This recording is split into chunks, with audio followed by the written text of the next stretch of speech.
নমস্কার বন্ধুরা, রুমার হেসেলে সবাইকে স্বাগত। আমার আজকের রেসিপি চিকেন শামি কাবাব। বানানো ভীষণই সহজ। আপনারা ইফতারও বানাতে পারেন বা যে কোনো দিন সন্ধ্যায় চা কফির সাথে বাচ্চা থেকে বড় সকলেই কিন্তু ভীষণ পছন্দ করবে। রেসিপিটা কেমন লাগলো অবশ্যই জানাবেন। ভালো লাগলে সবার সাথে একটু শেয়ারও করে নেবেন। চিকেন শামি কাবাব বানানোর জন্য সবার প্রথমে প্রয়োজন আমাদের একটা প্রেসার কুকার। আর প্রেসার কুকার ছাড়াও হয়ে যাবে, তার প্রেসার কুকার হলেই তাড়াতাড়ি হবে জিনিসটা।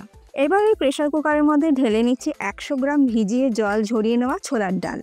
ছোলার ডাল আমি 3 থেকে 4 ঘন্টা ভিজিয়ে রেখেছিলাম। আর দিচ্ছি ছোট ছোট বোনলেস চিকেনের পিস 250 গ্রাম। আর দেবো একটি মিডিয়াম সাইজের আলু, আমি মাঝখান থেকে অর্ধেক করে নিয়েছি। আর দিয়ে দিলাম একটি মিডিয়াম সাইজের টুকরো করে কেটে নেওয়া পেঁয়াজ। কাঁচা লঙ্কা আমি দিয়ে দিলাম 3টে। হাফ ইঞ্চি আদার টুকরো আমি দিয়ে দিলাম 10 কোয়া রসুন। যেহেতু এটা চিকেন শামি কাবাব, তাই রসুনের পরিমাণটা একটু বেশি ব্যবহার করলেই স্বাদটা বেশি ভালো হবে। শাহি জিরা দিয়ে দিলাম হাফ টিস্পুন। শাহি জিরা যদি না থাকে নর্মাল জিরাও আপনারা ব্যবহার করতে পারেন। ধনে গুঁড়ো দিয়ে দিলাম হাফ টিস্পুন। এক টুকরো বড় দারচিনি দিয়ে দিলাম। লবঙ্গ দিয়ে দিলাম 3-4টে। ছোট এলাচ আমি দিয়ে দিলাম 2টি। দিয়ে দিলাম একটি বড় এলাচ। আর দিয়ে দিচ্ছি হাফ জয়িত্রীর ফুল। শুকনো লঙ্কা দিয়ে দিলাম 4টি। নুন দিয়ে দিলাম স্বাদ মতন। হলুদ গুঁড়ো দিয়ে দিলাম 1/4 teaspoon. Kashmiri red chilli powder আমি দিয়ে দিলাম half teaspoon. Kashmiri red chilli পাউডারটা শুধু আমি রঙের জন্যই ব্যবহার করলাম, আপনাদের ইচ্ছে হলে স্কিপও করতে পারেন। জল দিয়ে দিলাম পরিমাণ মতন, তবে আমি এখানে 3/4 কাপ জল দিয়েছি। এবার সব কিছু ভালো করে মিশিয়ে নেব। চিকেন শামি কাবাব বানানো কিন্তু ভীষণই সহজ, খুব চটজলদি কিন্তু হয়ে যায়। এবার প্রেসার কুকারের ঢাকা বন্ধ করে হাই ফ্লেমে 2টো সিটি দিয়ে ডাল আর চিকেনটাকে সেদ্ধ করে নেব। প্রেসার কুকারের স্টিম রিলিজ হয়ে গেছে। এবার দেখে নিচ্ছি ডাল আর চিকেন কীরকম সেদ্ধ হয়েছে। ডাল কিন্তু একদম পারফেক্ট সেদ্ধ হয়েছে। দেখুন, ডাল সেদ্ধও হয়েছে কিন্তু গলে যায়নি। এইভাবেই কিন্তু ডাল সেদ্ধ করে নিতে হবে। ডাল যেন গলে না যায় সেটা কিন্তু একটু খেয়াল রাখতে হবে। এবার ডাল আর চিকেনটাকে আমি ঠান্ডা করে নেব। ডাল আর চিকেন ঠান্ডা হয়ে গেছে। এবার এটা ঢেলে নিচ্ছি গ্রাইন্ডিং জারের মধ্যে।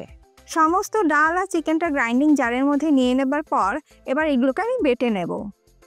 এবার এই বেটে নেওয়া ডাল আর চিকেনটা একটা পাত্রের মধ্যে আমি ঢেলে নিচ্ছি। এবার এই বেটে নেওয়া ডাল আর চিকেনের মধ্যে আমি দিয়ে দিচ্ছি অল্প পরিমাণে কুচিয়ে নেওয়া পুদিনা পাতা। আর দিয়ে দিচ্ছি কুচিয়ে নেওয়া ধনে পাতা। যদি পুদিনা পাতা না থাকে বা পুদিনা পাতা অপছন্দ করেন স্কিপ করে যাবেন, ধনে পাতা দিয়েও করে নিতে পারেন। কাবাবের বাইন্ডিংয়ের জন্য দিয়ে দেবো একটি ডিম। অনেক সময় কাবাব ভাজার সময় ছেড়ে যায়, যদি ডিম দেওয়া হয় তাহলে আর সেই সমস্যাটা হয় না। এবার সব কিছু একসাথে ভালো করে মিশিয়ে নেব। এবার এই কাবাবগুলোকে শ্যালো ফ্রাই করে নেব। আপনারা চাইলে ডিপ ফ্রাইও করতে পারেন। ফ্রাই প্যানের মধ্যে দিয়ে দিলাম তেল। যেহেতু শ্যালো ফ্রাই করব তাই খুব বেশি তেলের প্রয়োজন কিন্তু পড়বে না। তেল গরম হতে হতে এবার কাবাবগুলোকে আমি শেপ দিয়ে নেব। আমি হাতে একটু তেল লাগিয়ে নিয়েছি। কিছুটা মিক্সচার হাতের মধ্যে নিয়ে 2 হাতের সাহায্যে একটা টিক্কি শেপ দিয়ে নেব। আপনারা কিন্তু আপনাদের পছন্দ মতন যে কোনো শেপ দিয়ে নিতে পারেন। এবার এই গরম তেলের মধ্যে একটা একটা করে কাবাব আমি ছেড়ে দিচ্ছি। গ্যাসের ফ্লেমটাকে আমি মিডিয়ামে রেখেছি। মিডিয়াম টু হাই ফ্লেমে কাবাবগুলোকে ভেজে নেব। এক পিঠ হয়ে গেলে উল্টে দেব।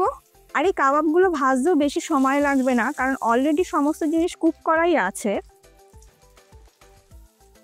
আমাদের প্রথম ব্যাচের কাবাবগুলো ভেজে নেওয়া হয়ে গেছে, তুলে নিয়ে রেখে দিচ্ছি আলাদা একটা পাত্রের মধ্যে। সেম এই একই পদ্ধতিতে একইভাবে বাকি সমস্ত কাবাবগুলো আমি ভেজে নেব। তৈরি হয়ে গেল দারুণ স্বাদের চিকেন শামি কাবাব। রেসিপিটা যদি ভালো লাগে তাহলে বাড়িতে অবশ্যই একদিন ট্রাই করুন, আর আপনাদের ফিডব্যাকটা কিন্তু অতি অবশ্যই দিতে ভুলবেন না। আজকে আমি এই চিকেন শামি কাবাব সার্ভ করছি গ্রিন চাটনি আর স্যালাডের সঙ্গে। আজ তাহলে এই পর্যন্ত, আবার দেখা হবে নতুন কোনো ভিডিওর সাথে। ভালো থাকবেন, সুস্থ থাকবেন, ধন্যবাদ।